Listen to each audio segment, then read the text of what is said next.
পারুল আপা দেখতে পাচ্ছেন সকাল 7টায় এই দোকানে প্রবেশ করে এবং রাত 8টা সাড়ে 8টায় তিনি এই কর্মস্থল থেকে বাড়ি যান। তো আমরা পারুল আপার কাছ থেকে একটু জানার চেষ্টা করব তিনি এভাবে এই কাজ করে কিভাবে জীবিকা নির্বাহ করে।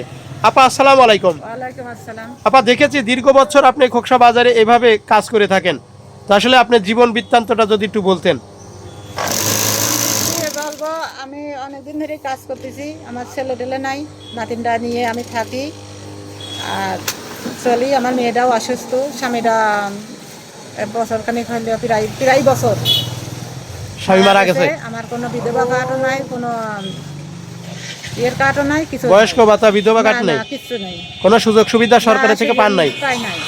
আচ্ছা, আপনি তো দেখি এই যে মেশিনের কাজ করে থাকেন, এই মেশিনও তো আসলে সরকারিভাবে দেয়, তো আপনি কি মেশিন পেয়েছেন? না, মেশিন পাই নাই। আমার যদি কেউ এই মেশিনটা যদি কেউ একটু দিত তাহলে পরে আমি একটু উপকার পাতাম। এই মেশিন কেউ দিলে পারে আপনি একটু ভালোভাবে চলতে পারতেন। ভালোভাবে চলতে পারতাম এই মেশিনটা। দর্শক দেখতে পাচ্ছেন জ্যাকি না জকি, এই মেশিন যদি যে কোনো সহৃদয় ব্যক্তি, যদি দয়াশীল লোক যদি তাকে এই বিধবা নারী তাকে যদি একটু মেশিনের ব্যবস্থা করে দিতেন তাহলে সে ভালোভাবে জীবনযাপন করতে পারতো।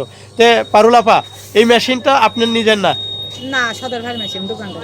ও, আপনি এই মেশিনে কাজ করেন? সারাদিন কাজ শেষে কি রকম টাকা পান? এখন সিজন আছে, এখন 200-300 টাকা হয়, আর গরমের সময় 150 হয়, 100 হয়, আর সব কিছুর তো দাম বেড়ে গেছে।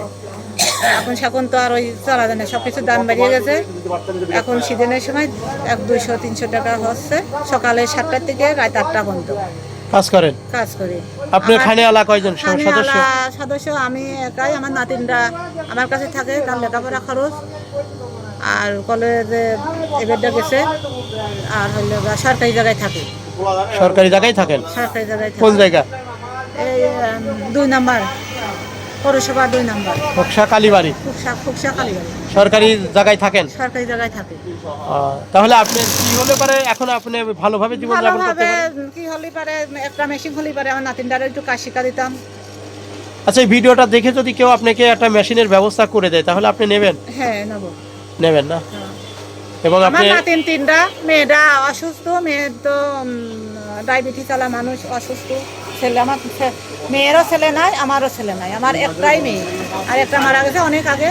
আমি এই বড় নাতিনটা নিয়ে থাকি, কিন্তু বললে সব কিছুর দাম বেশি, আমি চলতে পারি না। আচ্ছা, ভিডিওটা দেখে যদি কেউ এই মেশিনের ব্যবস্থা করে দেয় তাহলে আপনার নাম্বার কত, নাম্বারটা বলতে পারবেন? নাম্বার তো আমি বলতে পারি না, লিখতেও পারি না। দর্শক দেখতে পাচ্ছেন একজন বিধবা নারী, তিনি কিন্তু এভাবে মেশিনে কাজ করেই তার জীবিকা নির্বাহ করে থাকে। আমরা শুনেছি তার সদস্য সংখ্যা পরিবারে এখন 2 জন রয়েছে, তার নাতিন এবং সে।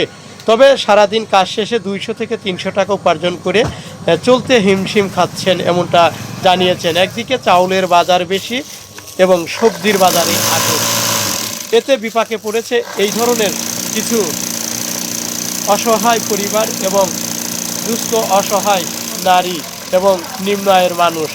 তো দর্শক, এই নারীর একটি মেশিনের ব্যবস্থা যদি কোনো সহৃদয় ব্যক্তি করে দিতেন তাহলে সে ভালোভাবে তার জীবিকা নির্বাহ করতে পারত এবং ভালোভাবে জীবনযাপন করতে পারত এমনটা জানিয়েছেন।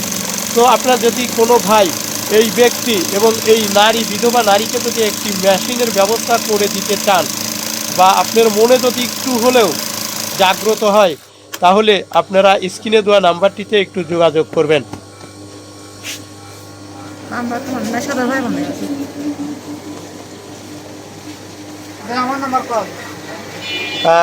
যিনি এই দোকানে থাকেন খোকসা বাজার প্রধান সড়ক, সদর বিছানালয়, সেই সদর বিছানালয়ে যেখানে কর্মস্থলে তিনি কাজ করে থাকেন, আমি সেই দোকানের নাম্বারটা দিচ্ছি।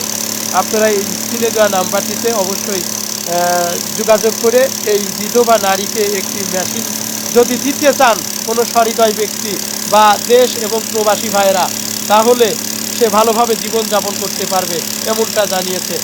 নাম্বারটি হচ্ছে 01792 463487। আমি নাম্বারটি আবার বলছি, 01792 463487। এই নাম্বারটিতে যোগাযোগ করবেন এবং এই পারুল আপার সঙ্গে যদি কথা বলতে চান তাহলে এই নাম্বারে ফোন দিয়ে আপনারা অবশ্যই বলবেন যে পারুল আপার সঙ্গে আমরা একটু কথা বলবো। যে যেখান থেকে ভিডিওটি দেখছেন অবশ্যই ভিডিওটি শেয়ার করবেন এবং যদি কোনো সহৃদয় ব্যক্তি তাকে এই বিধবা নারীর পাশে দাঁড়াতে চান তাহলে অবশ্যই একটি মেশিনের ব্যবস্থা করে দিলে সারা জীবন তার গুণ এবং তার কীর্তন করবে। খোকসা বাজার প্রধান সড়ক সদর বিচারালয় থেকে মোহাম্মদ হাফিজুল ইসলাম বকুল, বিটিভি নিউজ, খোকসা, কুষ্টিয়া।